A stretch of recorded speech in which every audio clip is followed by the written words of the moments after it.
Hello दोस्तों, आज हम आपके समक्ष प्रस्तुत करने वाले हैं 12 ज्योतिर्लिंग की कथा। हिंदू धर्म की मान्यताओं के अनुसार जहां जहां पर भगवान शिव ने अपने दर्शन दिए वहां पर एक ज्योतिर्लिंग बन गया जिसकी प्राचीन काल से ही लोग पूजा करते हैं। तो चलिए जानते हैं इन 12 ज्योतिर्लिंग की कथा के बारे में। 1. सोमनाथ ज्योतिर्लिंग, गुजरात। सोमनाथ की कथा कुछ इस प्रकार है कि राजा दक्ष ने अपनी 27 कन्याओं का विवाह चंद्रमा देवता से करवा दिया था, लेकिन चंद्रमा देवता की पहली पसंद रोहिणी थी। वह रोहिणी के साथ ज्यादा समय बिताते थे, उनका अपनी और पत्नियों की और कोई भी विशेष ध्यान नहीं था। जब ये बात राजा दक्ष को पता लगी तो राजा दक्ष ने चंद्रमा को समझाया और उनसे कहा कि तुमको सभी को बराबरी से सही तरह से व्यवहार करना चाहिए, यही सही रहेगा। जब दक्ष ने यह बात कही तो वह सोच रहे थे कि शायद चंद्र देवता उनकी बात मानेंगे, लेकिन चंद्र देवता ने उनकी बात पर कोई भी ध्यान नहीं दिया और दक्ष ने एक बार फिर से चंद्र को समझाने की कोशिश की, लेकिन वह फिर भी नहीं माने। तभी क्रोधित होकर दक्ष ने चंद्र देवता को श्राप दिया कि तुम्हारा शरीर धीरे धीरे क्षीण हो जाएगा। अब राजा दक्ष के श्राप के बाद चंद्रमा का शरीर धीरे धीरे नष्ट होने लगा। दुनिया के सभी जीव जंतुओं को इस वजह से बहुत सी परेशानियों का सामना करना पड़ा। सभी देवतागण चिंतित होने लगे। सभी देवता चंद्र देवता के साथ मिलकर ब्रह्मा जी के पास गए। उन्होंने ब्रह्मा जी को पूरी बात बताई। ब्रह्मा जी ने सभी देवताओं के साथ मिलकर चंद्रमा को भगवान शिव की आराधना करने को कहा। तब चंद्रमा सरस्वती के समुद्र से मिलन स्थल पर जाकर सभी देवताओं के साथ मिलकर 6 महीनों तक महामृत्युंजय मंत्र का जाप करने लगे, जिससे प्रसन्न होकर भगवान शिव वहां पर प्रकट हुए और चंद्रमा से प्रसन्न होकर उन्होंने चंद्रमा को वर दिया कि माह के 15 दिन तुम्हारा शरीर धीरे धीरे क्षीण होगा, जिसे लोग कृष्ण पक्ष के नाम से जानेंगे, और माह के 15 दिन तुम्हारा शरीर थोड़ा थोड़ा बढ़ते हुए 15 दिन पूरे करेगा और इस पक्ष को लोग शुक्ल पक्ष के नाम से जानेंगे। इस तरह से राजा दक्ष का श्राप भी रह गया और चंद्रमा को अपने कष्ट से मुक्ति भी मिली। और इसके बाद सभी देवताओं ने भगवान शिव से प्रार्थना की कि आप यहीं पर निवास करें। तभी से भगवान शिव सोमनाथ ज्योतिर्लिंग के नाम से वहीं पर निवास करते हैं। 2. मल्लिकार्जुन ज्योतिर्लिंग, आंध्र प्रदेश। मल्लिकार्जुन ज्योतिर्लिंग की कथा कुछ इस प्रकार है कि एक समय की बात है, भगवान शिव के 2 पुत्र श्री कार्तिकेय और श्री गणेश जी में झगड़ा हो गया कि पहले विवाह किसका होगा। तभी भगवान शिव और पार्वती जी ने दोनों से कहा कि जो भी इस पूरी धरती की परिक्रमा पहले करके लौटेगा उसी की शादी पहले होगी। यह बात सुनकर श्री कार्तिकेय जी पृथ्वी की परिक्रमा करने के लिए चल पड़े, लेकिन गणेश जी के पास उनकी सवारी चूहा था और वह शरीर में भी मोटे थे, इसलिए वह पृथ्वी की परिक्रमा के लिए नहीं गए। तभी उन्होंने विचार किया कि माता पिता की परिक्रमा करने पर जरूर ही पूरी पृथ्वी की परिक्रमा हो जाएगी। उन्होंने अपने माता पिता को बीच में बैठाया और उनकी परिक्रमा की और उनके चरण स्पर्श किए। ये सब देखकर भगवान शिव और पार्वती बहुत ही खुश हुए और उन्होंने श्री गणेश जी की शादी कर दी। इधर परिक्रमा कर रहे कार्तिकेय जी को जब ये बात पता लगी तो वह वापस आए और भगवान शिव और पार्वती के चरण स्पर्श करके वहां से चले गए और वह क्रौंच नामक पर्वत पर रहने लगे। तब भगवान शिव और पार्वती जी ने कार्तिकेय जी को मनाने के लिए क्रोच पर्वत पर नारद मुनि को भेजा, लेकिन वह नहीं माने। तब पार्वती जी के कहने पर भगवान शिव और पार्वती जी दोनों क्रौंच पर्वत पर जा पहुंचे। जब कार्तिकेय जी को पता चला कि शिव और पार्वती वहां पर आ रहे हैं तब वो वहां से 3 योजन दूर जा पहुंचे और वहां पर रहने लगे। और इधर भगवान शिव और पार्वती जी ने क्रोच पर्वत पर ही ज्योतिर्लिंग के रूप में वास किया। तभी से यह ज्योतिर्लिंग मल्लिकार्जुन नाम से जाना जाता है। एक दूसरी कथा ये भी कही जाती है, इस शैल पर्वत के निकट किसी समय राजा चंद्रगुप्त की राजधानी थी। किसी विपत्ति विशेष के निवारणार्थ उनकी एक कन्या महल से निकलकर इस पर्वतराज के आश्रम में आकर यहाँ के गोपों के साथ रहने लगी। उस कन्या के पास एक बड़ी ही शुभ लक्षणा सुंदर श्यामा गौ थी। उस गौ का दूध रात में कोई चोरी से दूह ले जाता था। एक दिन संयोगवश उस राजकन्या ने चोर को दूध दोहते देख लिया और क्रुद्ध होकर उस चोर की ओर दौड़ी, किंतु गौ के पास पहुंचकर उसने देखा कि वहां शिवलिंग के अतिरिक्त और कुछ नहीं है। राजकुमारी ने कुछ समय पश्चात उस शिवलिंग पर एक विशाल मंदिर का निर्माण कराया। यही शिवलिंग मल्लिकार्जुन के नाम से प्रसिद्ध है। 3. महाकालेश्वर, मध्य प्रदेश। श्री महाकालेश्वर ज्योतिर्लिंग की कथा कुछ इस प्रकार है, प्राचीन काल में उज्जैनी में राजा चंद्रसेन राज्य करते थे। वह परम शिव भक्त थे। एक दिन श्रीकर नामक एक 5 वर्ष का गोप बालक अपनी मां के साथ उधर से गुजर रहा था। राजा का शिव पूजन देखकर उसे बहुत विस्मय और कौतूहल हुआ। वह स्वयं उसी प्रकार की सामग्रियों से शिव पूजन करने के लिए लालायित हो उठा। सामग्री का साधन न जुट पाने पर लौटते समय उसने रास्ते से एक पत्थर का टुकड़ा उठा लिया। घर आकर उसी पत्थर को शिव रूप में स्थापित कर पुष्प, चंदन आदि से परम श्रद्धापूर्वक उसकी पूजा करने लगा। माता भोजन करने के लिए बुलाने आई, किंतु वह पूजा छोड़कर उठने के लिए किसी भी प्रकार तैयार नहीं हुआ। अंत में माता ने झल्लाकर पत्थर का वह टुकड़ा उठाकर दूर फेंक दिया। इससे बहुत ही दुखी होकर वह बालक जोर जोर से भगवान शिव को पुकारता हुआ रोने लगा। रोते रोते अंत में बेहोश होकर वह वहीं गिर पड़ा। बालक की अपने प्रति यह भक्ति और प्रेम देखकर भोलेनाथ भगवान शिव अत्यंत प्रसन्न हो गए। बालक ने जैसे ही होश में आकर अपने नेत्र खोले तो उसने देखा कि उसके सामने एक बहुत ही भव्य और अतिविशाल स्वर्ण और रत्नों से बना हुआ मंदिर खड़ा है। उस मंदिर के अंदर एक बहुत ही प्रकाशपूर्ण, भास्वत, तेजस्वी ज्योतिर्लिंग खड़ा है। बच्चा प्रसन्नता और आनंद से विभोर होकर भगवान शिव की स्तुति करने लगा। माता को जब ये समाचार मिला तब दौड़कर उसने अपने प्यारे लाल को गले से लगा लिया।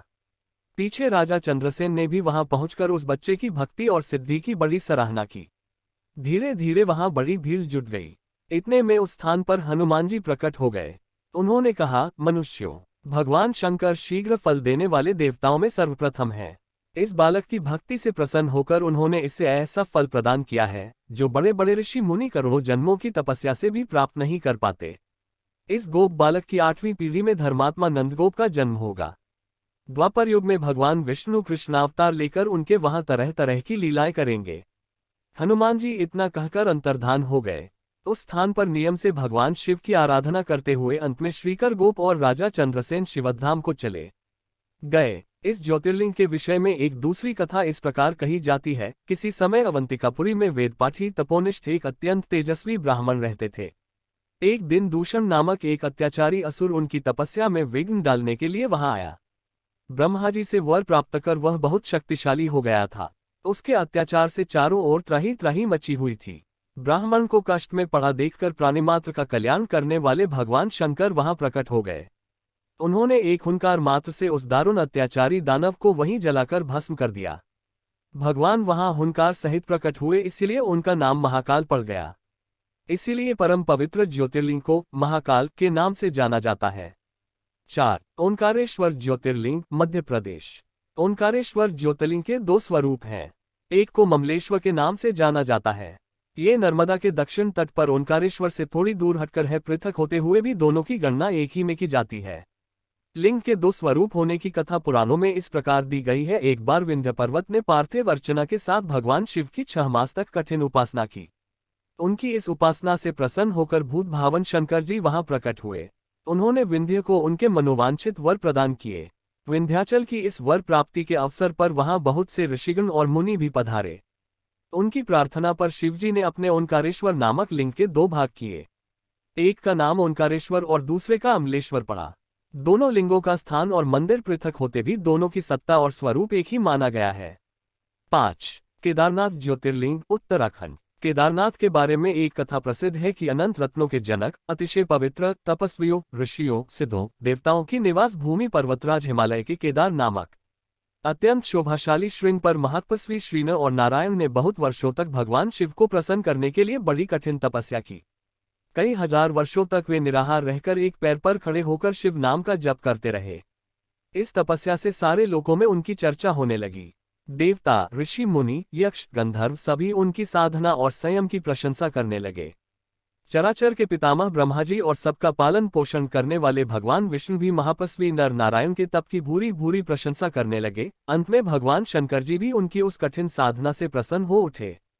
उन्होंने प्रत्यक्ष प्रकट होकर उन दोनों ऋषियों को दर्शन दिए।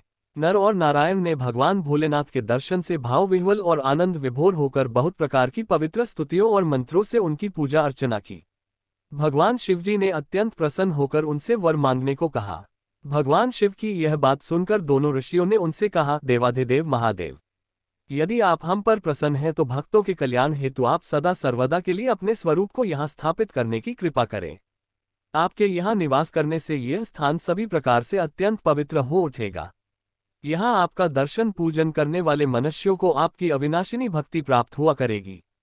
प्रभु, आप मनुष्यों के कल्याण और उनके उद्धार के लिए अपने स्वरूप को यहाँ स्थापित करने की हमारी प्रार्थना अवश्य ही स्वीकार करें। उनकी प्रार्थना सुनकर भगवान शिव ने ज्योतिर्लिंग के रूप में वहां वास करना स्वीकार किया।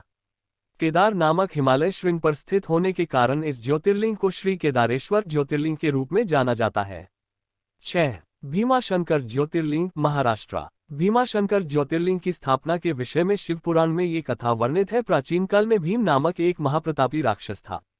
वह कामरूप प्रदेश में अपनी मां के साथ रहता था। वह महाबली राक्षसराज रावण के छोटे भाई कुंभकर्ण का पुत्र था। लेकिन उसने अपने पिता को कभी देखा न था। उसके होश संभालने के पूर्व ही भगवान राम के द्वारा कुंभकर्ण का वध कर दिया गया था। जब वह युवावस्था को प्राप्त हुआ तब उसकी माता ने उससे सारी बातें बताईं। भगवान विष्णु के अवतार श्री रामचंद्र जी द्वारा अपने पिता के वध की बात सुनकर वह महाबली राक्षस अत्यंत संतप्त और क्रुद्ध हो उठा। अब वह निरंतर भगवान श्री हरि के वध का उपाय सोचने लगा। उसने अपने अभीष्ट की प्राप्ति के लिए 1000 वर्ष तक कठिन तपस्या की। उसकी तपस्या से प्रसन्न होकर ब्रह्मा जी ने उसे लोक विजयी होने का वर दे दिया। अब तो वह राक्षस ब्रह्मा जी के उस वर के प्रभाव से सारे प्राणियों को पीड़ित करने लगा। उसने देवलोक पर आक्रमण करके इंद्र आदि सारे देवताओं को वहां से बाहर निकाल दिया। पूरे देवलोक पर अब भीम का अधिकार हो गया। इसके बाद उसने भगवान श्रीहरि को भी युद्ध में परास्त किया। श्रीहरि को पराजित करने के पश्चात उसने कामरूप के परम शिवभक्त राजा सुदक्षिण पर आक्रमण करके उन्हें मंत्रियों अनुचरों सहित बंदी बना लिया। इस प्रकार धीरे धीरे उसने सारे लोगों पर अपना अधिकार जमा लिया। उसके अत्याचार से वेदों, पुराणों, शास्त्रों और स्मृतियों का सर्वत्र एकदम लोप हो गया। वह किसी को कोई भी धार्मिक कृत्य नहीं करने देता था। इस प्रकार यज्ञ, दान, तप, स्वाध्याय आदि के सारे काम एकदम रुक गए। भीम के अत्याचार की भीषणता से घबराकर ऋषि मुनि और देवगण भगवान शिव की शरण में गए और उनसे अपना तथा अन्य सारे प्राणियों का दुख कहा। उनकी यह प्रार्थना सुनकर भगवान शिव ने कहा, मैं शीघ्र ही उस अत्याचारी राक्षस का संहार करूंगा। उसने मेरे प्रिय भक्त कामरूप नरेश सुदक्षिण को भी सेवकों सहित बंदी बना लिया है। वह अत्याचारी असुर अब और अधिक जीवित रहने का अधिकारी नहीं रह गया। भगवान शिव से यह आश्वासन पाकर ऋषि मुनि और देवगण अपने अपने स्थान को वापस लौट गए। इधर राक्षस भीम के बंदीगृह में पड़े हुए राजा सदक्षिण ने भगवान शिव का ध्यान किया। वे अपने सामने पार्थिव शिवलिंग रखकर अर्चना कर रहे थे। उन्हें ऐसा करते देख क्रोधोन्मत्त होकर राक्षस भीम ने अपनी तलवार से उस पार्थिव शिवलिंग पर प्रहार किया। किंतु उसकी तलवार का स्पर्श उस लिंग से हो भी नहीं पाया कि उसके भीतर से साक्षात शंकर जी वहां प्रकट हो गए। उन्होंने अपनी हुकार मात्र से उस राक्षस को वहीं जलाकर भस्म कर दिया। भगवान शिवजी का यह अद्भुत कृत्य देखकर सारे ऋषि मुनि और देवगण वहां एक होकर उनकी स्तुति करने लगे। उन लोगों ने भगवान शिव से प्रार्थना की कि महादेव, आप लोक कल्याणार्थ अब सदा के लिए यहीं निवास करें। यह क्षेत्र शास्त्रों में अपवित्र बताया गया है। आपके निवास से यह परम पवित्र पुण्य क्षेत्र बन जाएगा। भगवान शिव ने सबकी यह प्रार्थना स्वीकार कर ली। वहां वह ज्योतिर्लिंग के रूप में सदा के लिए निवास करने लगे। उनका ये ज्योतिर्लिंग भीमेश्वर के नाम से विख्यात हुआ। 7. काशी विश्वनाथ मंदिर, उत्तर प्रदेश। पुराणों में काशी विश्वनाथ ज्योतिर्लिंग के संबंध में ये कथा दी गई है।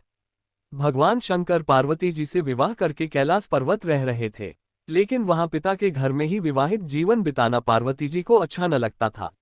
एक दिन उन्होंने भगवान शिव से कहा, आप मुझे अपने घर ले चलिए। यहाँ रहना मुझे अच्छा नहीं लगता। सारी लड़कियां शादी के बाद अपने पति के घर जाती हैं, मुझे पिता के घर में ही रहना पड़ रहा है। भगवान शिव ने उनकी यह बात स्वीकार कर ली। माता पार्वती जी को साथ लेकर अपनी पवित्र नगरी काशी में आ गए। यहाँ आकर वे विश्वनाथ ज्योतिर्लिंग के रूप में स्थापित हो गए। 8. त्रयंबकेश्वर ज्योतिर्लिंग, नासिक। त्रयंबकेश्वर ज्योतिर्लिंग की कथा कुछ इस प्रकार है। गौतम ऋषि और अहिल्या दोनों ब्रह्मगिरी पर तप किया करते थे। एक समय की बात है कि वर्षों तक वहां पर वर्षा नहीं हुई, जिस वजह से वहां के निवासी दूसरी जगह जाने लगे। इसी वजह से गौतम ऋषि ने वरुण देवता की तपस्या की। गौतम ऋषि के द्वारा की हुई तपस्या से प्रसन्न होकर वरुण देवता प्रसन्न हुए और उन्होंने वरदान स्वरूप उस क्षेत्र को दिव्य जल से परिपूर्ण कर दिया। इसके लिए एक कुंड बनाया गया और उस कुंड में दिव्य जल प्रवाहित किया गया, जिससे कभी भी जल की कमी न हो। इसके कुछ समय बाद ही वहां पर अन्यत्र गए हुए ऋषि वापस वहीं पर रहने के लिए आ गए। एक बार महर्षि गौतम ब्राह्मणों की पत्नियां किसी बात पर उनकी पत्नी अहिल्या से नाराज हो गईं। उन्होंने अपने पतियों को ऋषि गौतम का अपकार करने के लिए प्रेरित किया। उन ब्राह्मणों ने इसके निमित्त भगवान श्री गणेश जी की आराधना की। उनकी आराधना से प्रसन्न हो गणेश जी ने प्रकट होकर उनसे वर मांगने को कहा। उन ब्राह्मणों ने कहा, प्रभु, यदि आप हम पर प्रसन्न हैं तो किसी प्रकार ऋषि गौतम को इस आश्रम से बाहर निकाल दें। उनकी यह बात सुनकर गणेश जी ने उन्हें ऐसा वर मांगने के लिए समझाया, किंतु वे अपने आग्रह पर अटल रहे। अंततः गणेश जी को विवश होकर उनकी बात माननी पड़ी। अपने भक्तों का मन रखने के लिए वे एक दुर्बल गाय का रूप धारण करके ऋषि गौतम के खेत में जाकर रहने लगे। गाय को फसल चरते देखकर ऋषि बड़ी नरमी के साथ हाथ में तृण लेकर उसे हाँकने के लिए लपके। उन तृणों का स्पर्श होते ही वह गाय वहीं मरकर गिर पड़ी। अब तो बड़ा हाहाकार मचा। सारे ब्राह्मण एकत्र हो गोहत्यारा कहकर ऋषि गौतम की भर्त्सना करने लगे। ऋषि गौतम इस घटना से बहुत आश्चर्यचकित और दुखी थे। अब उन सारे ब्राह्मणों ने कहा कि तुम्हें यह आश्रम छोड़कर अन्यत्र कहीं दूर चले जाना चाहिए। गो हत्यारे के निकट रहने से हमें भी पाप लगेगा। विवश होकर ऋषि गौतम अपनी पत्नी अहिल्या के साथ वहां से एक कोस दूर जाकर रहने लगे। किंतु उन ब्राह्मणों ने वहां भी उनका रहना दूभर कर दिया। वे कहने लगे, गोहत्या के कारण तुम्हें अब वेद पाठ और यज्ञादि के कार्य करने का कोई अधिकार नहीं रह गया। अत्यंत अनुनय भाव से ऋषि गौतम ने उन ब्राह्मणों से प्रार्थना की कि आप लोग मेरे प्रायश्चित और उद्धार का कोई उपाय बताएं। तब उन्होंने कहा, गौतम, तुम अपने पाप को सर्वत्र सबको बताते हुए 3 बार पूरी पृथ्वी की परिक्रमा करो। फिर लौटकर यहाँ 1 महीने तक व्रत करो। इसके बाद ब्रह्मागिरि की 101 परिक्रमा करने के बाद तुम्हारी शुद्धि होगी, अथवा यहाँ गंगाजी को लाकर उनके जल से स्नान करके 1 करोड़ पार्थिव शिवलिंगों से शिवजी की आराधना करो। इसके बाद पुनः गंगाजी में स्नान करके इस ब्रह्मगिरि की 11 बार परिक्रमा करो। फिर 100 घड़ों के पवित्र जल से पार्थिव शिवलिंगों को स्नान कराने से तुम्हारा उद्धार होगा। ब्राह्मणों के कथनानुसार महर्षि गौतम वे सारे कार्य पूरे करके पत्नी के साथ पुनर्तः तल्लीन होकर भगवान शिव की आराधना करने लगे। इससे प्रसन्न हो भगवान शिव ने प्रकट होकर उनसे वर मांगने को कहा। महर्षि गौतम ने उनसे कहा, भगवान, मैं यही चाहता हूं कि आप मुझे गोहत्या के पाप से मुक्त कर दें। भगवान शिव ने कहा, गौतम, तुम सर्वथा निष्पाप हो। गो हत्या का अपराध तुम पर छलपूर्वक लगाया गया था। छलपूर्वक ऐसा करवाने वाले तुम्हारे आश्रम के ब्राह्मणों को मैं दंड देना चाहता हूँ। इस पर महर्षि गौतम ने कहा कि प्रभु, उन्हीं के निमित्त से तो मुझे आपका दर्शन प्राप्त हुआ है। अब उन्हें मेरा परमहित समझकर उन पर आप क्रोध न करें। बहुत से ऋषियों, मुनियों और देवगणों ने वहां एकत्र हो गौतम की बात का अनुमोदन करते हुए भगवान शिव से सदा वहां निवास करने की प्रार्थना की। वे उनकी बात मानकर वहां त्रयम ज्योतिर्लिंग के नाम से स्थित हो गए। 9. वैद्यनाथ ज्योतिर्लिंग, झारखंड। वैद्यनाथ ज्योतिर्लिंग की स्थापना के विषय में ये कथा कही जाती है। एक बार राक्षसराज रावण ने हिमालय पर जाकर भगवान शिव का दर्शन प्राप्त करने के लिए बड़ी घोर तपस्या की। उसने एक एक करके अपने सिर काटकर शिवलिंग पर चढ़ाना शुरू किए। इस प्रकार उसने अपने 9 सिर वहां काटकर चढ़ा दिए। जब वह अपना 10वां और अंतिम सिर काटकर चढ़ाने के लिए उद्यत हुआ तब भगवान शिव अति प्रसन्न और संतुष्ट होकर उसके समक्ष प्रकट हो गए। शीश काटने को उद्यत रावण का हाथ पकड़कर उन्होंने उसे ऐसा करने से रोक दिया। उसके 9 सिर भी पहले की तरह जोड़ दिए और अत्यंत प्रसन्न होकर उससे वर मांगने को कहा। रावण ने वर के रूप में भगवान शिव से उस शिवलिंग को अपनी राजधानी लंका में ले जाने की अनुमति मांगी। भगवान शिव ने उसे यह वरदान तो दे दिया, लेकिन एक शर्त भी उसके साथ लगा दी। उन्होंने कहा, तुम शिवलिंग ले जा सकते हो, किंतु यदि रास्ते में इसे कहीं रख दोगे तो यह वहीं अचल हो जाएगा, तुम फिर इसे उठा न सकोगे। रावण इस बात को स्वीकार कर उस शिवलिंग को उठाकर लंका के लिए चल पड़ा। चलते चलते एक जगह मार्ग में उसे लघु शंका करने की आवश्यकता महसूस हुई। वह उस शिवलिंग को एक अहीर के हाथ में थमाकर लघु शंका की निवृत्ति के लिए चल पड़ा। उस अहीर को शिवलिंग का भार बहुत अधिक लगा और वह उसे संभाल न सका। विवश होकर उसने शिवलिंग को वहीं भूमि पर रख दिया। रावण जब लौटकर आया तब बहुत प्रयत्न करने के बाद भी उस शिवलिंग को किसी प्रकार भी उठा न सका। अंत में थककर उस पवित्र शिवलिंग पर अपने अंगूठे का निशान बनाकर उसे वहीं छोड़कर लंका को लौट गया। तत्पश्चात ब्रह्मा, विष्णु आदि देवताओं ने वहां आकर उस शिवलिंग का पूजन किया। इस प्रकार वहां उसकी प्रतिष्ठा कर वे लोग अपने अपने धाम को लौट गए। यही ज्योतिर्लिंग श्रीवैद्यनाथ के नाम से जाना जाता है। 10. श्री नागेश्वर ज्योतिर्लिंग, गुजरात। नागेश्वर ज्योतिर्लिंग की कथा कुछ इस प्रकार है कि सुप्रिय नामक एक बड़ा धर्मात्मा और सदाचारी वैश्य था। वह भगवान शिव का अनन्य भक्त था। वह निरंतर उनकी आराधना, पूजन और ध्यान में तल्लीन रहता था। अपने सारे कार्य वह भगवान शिव को अर्पित करके करता था। मन, वचन, कर्म से वह पुनर्तः शिवार्चन में ही तल्लीन रहता था। उसकी इस शिव भक्ति से दारुक नामक एक राक्षस बहुत क्रुद्ध रहता था। उसे भगवान शिव की यह पूजा किसी प्रकार भी अच्छी नहीं लगती थी। वह निरंतर इस बात का प्रयत्न किया करता था कि उस सुप्रिय की पूजा अर्चना में विघ्न पहुंचे। एक बार सुप्रिय नौक पर सवार होकर कहीं जा रहा था। उस दुष्ट राक्षस दारुक ने यह उपयुक्त अवसर देखकर नौक पर आक्रमण कर दिया। उसने नौक में सवार सभी यात्रियों को पकड़कर अपनी राजधानी में ले जाकर कैद कर लिया। सुप्रिय कारागार में भी अपने नित्य नियम के अनुसार भगवान शिव की पूजा आराधना करने लगा। अन्य बंदी यात्रियों को भी वह शिव भक्ति की प्रेरणा देने लगा। दारुक ने जब अपने सेवकों से सुप्रिय के विषय में ये समाचार सुना तब वह अत्यंत क्रुद्ध होकर उस कारागार में आ पहुंचा। सुप्रिय उस समय भगवान शिव के चरणों में ध्यान लगाए हुए दोनों आंखें बंद किए बैठा था। उस राक्षस ने उसकी यह मुद्रा देखकर अत्यंत भीषण स्वर में उसे डांटते हुए कहा, अरे दुष्ट वैश्य, तू आंखें बंद कर इस समय यहाँ कौन से उपद्रव और षड्यंत्र करने की बातें सोच रहा है। उसके ये कहने पर भी धर्मात्मा शिवभक्त सुप्रिय की समाधि भंग नहीं हुई। अब तो वह दारुक राक्षस क्रोध से एकदम पागल हो उठा। उसने तत्काल अपने अनुचरों को सुप्रिय तथा अन्य सभी बंदियों को मार डालने का आदेश दे दिया। सुप्रिय उसके इस आदेश से जरा भी विचलित और भयभीत नहीं हुआ। वह एकाग्र मन से अपनी और अन्य बंदियों की मुक्ति के लिए भगवान शिव से प्रार्थना करने लगा। उसे यह पूर्ण विश्वास था कि मेरे आराध्य भगवान शिवजी इस विपत्ति से मुझे अवश्य ही छुटकारा दिलाएंगे। उसकी प्रार्थना सुनकर भगवान शंकर जी तत्क्षण उस कारागार में एक ऊंचे स्थान में एक चमकते हुए सिंहासन पर स्थित होकर ज्योतिर्लिंग के रूप में प्रकट हो गए। उन्होंने इस प्रकार सुप्रिय को दर्शन देकर उसे अपना पाशुपत अस्त्र भी प्रदान किया। इस अस्त्र से राक्षस दारुक तथा उसके सहायक का वध करके सुप्रिय शिवधाम को चला गया। भगवान शिव के आदेशानुसार ही इस ज्योतिर्लिंग का नाम नागेश्वर पड़ा।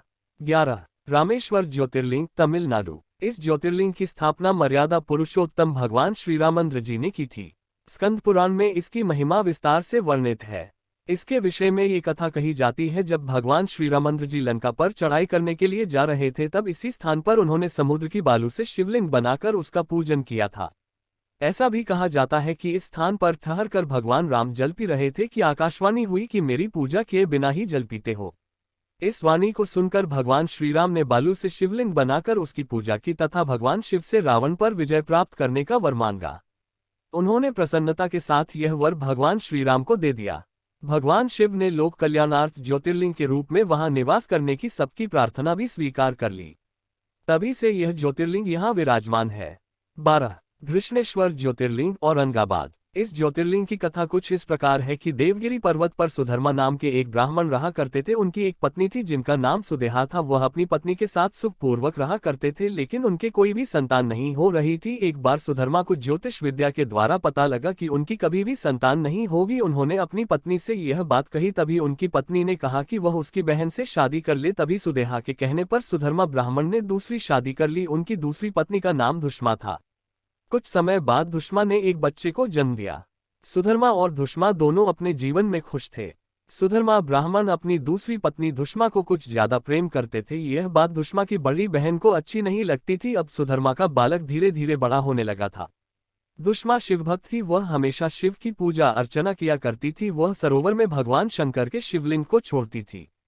समय गुजरता गया और सुदेहा का अपनी छोटी बहन के प्रति द्वेष बढ़ता गया और एक दिन उसने उसके पुत्र को ले जाकर सरोवर में फेंक दिया। जब ये बात घर पर पता लगी तो सभी लोग रोने लगे, लेकिन धुष्मा पर कोई भी असर नहीं पड़ा था। वह तो शिव शंकर की आराधना करती रहती थी। तभी उसको सरोवर से अपना बालक बाहर निकलते हुए दिखा और साथ में भगवान शिव शंकर भी प्रकट हुए। वह सुदेहा के किए गए कृत्य से बहुत ही क्रोधित थे, लेकिन धुष्मा ने उन्हें बताया कि उसकी बड़ी बहन के कारण ही मुझे आप दर्शन हुए हैं, और फिर उसने भगवान शिव शंकर से ज्योतिर्लिंग के रूप में वहीं पर निवास करने के लिए कहा। तभी से श्री धुष्मेश्वर ज्योतिर्लिंग विख्यात हुआ। दोस्तों, कृपया कर हमें कमेंट के जरिए बताएं कि आपको हमारी ये वीडियो कैसी लगी। इसी तरह के नए नए वीडियो पाने के लिए हमें सब्सक्राइब जरूर करें और वीडियो लाइक करना ना भूलें।